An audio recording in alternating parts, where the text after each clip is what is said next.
di tengah pandemi ini kan ada dampaknya nih. Kemarin juga sempat ramai kan, sempat ada 26 kasus kalau nggak salah.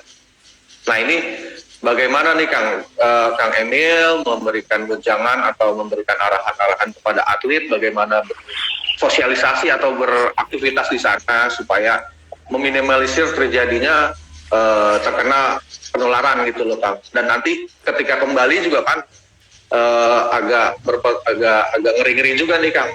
Karena kan takutnya mereka membawa virus, ada protokol khusus nggak ya Kang?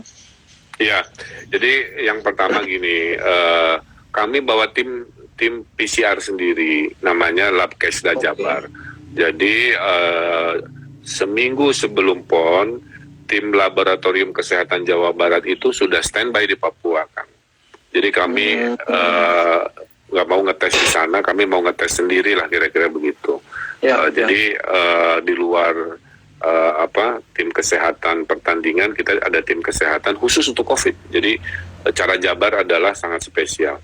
Kedua, kita doktrin ke pelatih-pelatih dan semuanya jangan euforia, tetap taat prokes karena kita berinteraksi kan dengan atlet dari luar, dengan penonton dan lain sebagainya. Nah ketiga, kita sudah siapkan 2 tempat. Setelah pulang kan ada protokol karantina ya. Kalau dia di sananya udah lebih dari berapa hari kira-kira begitu, lebih dari 7 hari ada di luar Jabar, pas pulang ya harus karantina. 2 tempat BPSDM, ada secapat Angkatan Darat sudah kita siapkan untuk dijadikan tempat karantina. Setelah itu baru pulang ke daerah masing-masing sesuai dengan domisilinya kira-kira. Kalau penyambutannya gimana Kang? Nih saya bukan mau mendahului alam nih ya Kang, tapi kalau dari feeling saya kan bakal juara umum nih. Kira-kira bakal penyambutannya Pak euforia di sana gitu. Dan bagaimana cara menerapkan protokolnya gitu kan? Ya, masalahnya kan si atlet ini pulangnya nggak bersamaan Mas Daus ya. Jadi gitu ya. Ada yang emas duluan, pulang duluan, ada yang emas belakangan, datang belakangan. Jadi setelah kita pastikan kita juara umum, baru kita akan kumpulkan lagi di seremoni lah. Nanti seremoninya diatur. Ada acara sendiri ya? Ada acara sendiri sekaligus kan simbolis ngasih bonus ya. Bonus yang udah kita siapkan lebih hampir dan 300 miliar kita siapkan untuk hadiah kepada mereka. Karena kan ini 4 tahun sekali dan simbol kebanggaan, harapan di saat seperti ini. Coba kan semua berita buruk ya Mas Daus ya, dari sisi kesehatan, ekonomi, apalagi kalau bukan olahraga yang membuat semangat hidup kita ini naik lagi ya. Jadi angka segitu betul. Nah, nanti penyambutannya di situ, apakah nanti bentuknya mungkin ada konvoy, saya harus cek dulu secara aturan PPKM kan. Memang karena gini, COVID itu surut tapi belum hilang kan begitu. Jadi betul itu Kang, itu yang penting. Euforianya ini jangan sampai lupa gitu. Saya ingatkan jangan sampai Pak Jokowi proklamasi kemerdekaan terhadap COVID baru buka masker. Selama proklamasi belum dikumandangkan ya kita masih prokes. Jadi saya kira itu sudah kita siapkan. Tapi nanti nunggu semuanya pulang karena perbedaan kedatangan dan kepulangan. Oke. Baru saya mau tanyain soal bonus, sudah dijawab dulu buat Kang Emil 300 M ya. Iya.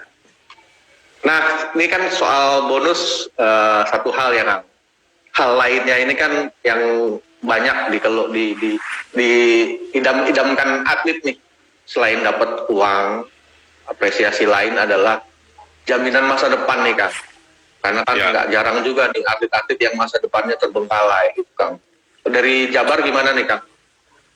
Ya, saya nggak gini, prinsipnya kita ingin menjamin si pahlawan ini hidupnya nyaman sampai hari tua kan. Tapi kan mereka-mereka ini skillnya beda-beda kan. Ya. Jadi bahwa komitmennya menjamin hari tua ada, bentuknya kita sesuaikan. Ada yang dalam bentuk karir, ada yang dalam bentuk asuransi, kan begitu ya.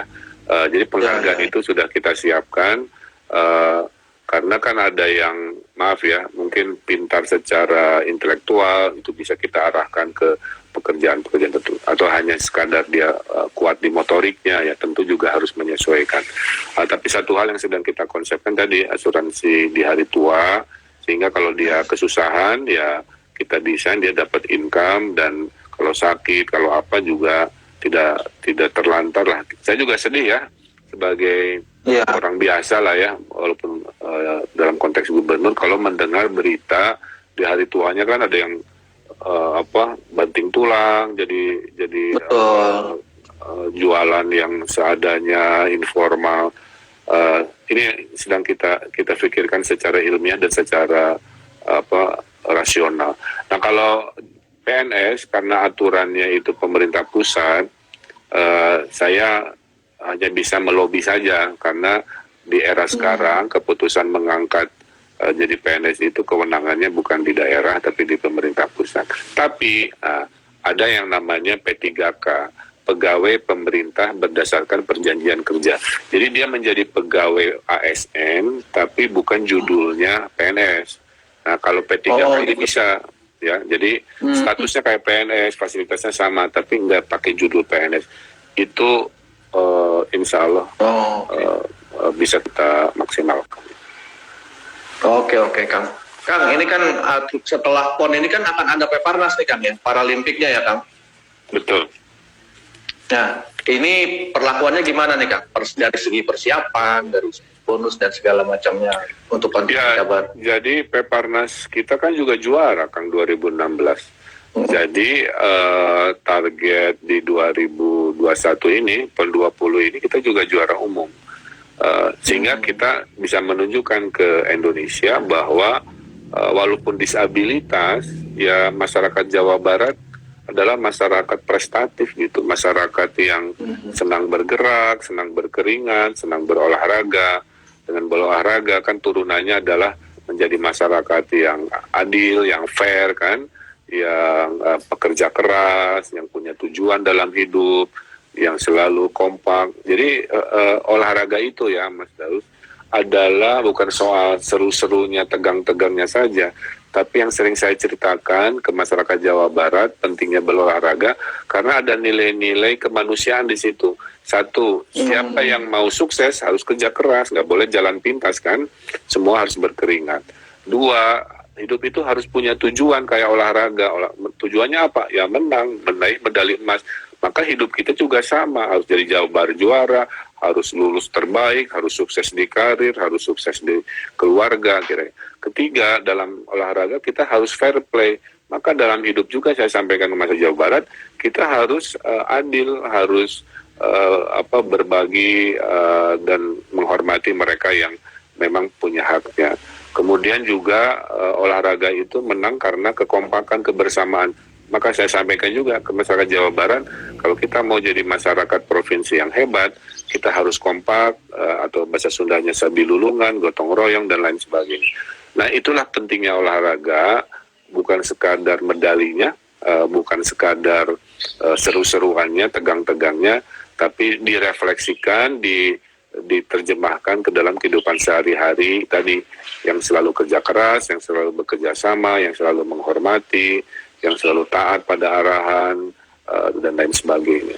Nah, itulah saya kira tujuan akhir kenapa kita menjadikan olahraga sebagai kegiatan utama dalam membangun masyarakat Jawa Barat. Termasuk tadi Peparnasnya juga. Jadi artinya kalau dia disabilitas ya kita tidak ada perlakuan yang berbeda. Oke. Mantap Kang. Kang, ini nih saya coba dari tadi saya mau coba bacain netizen nih, cuma banyak banget Kang. Cuman yang saya tangkap di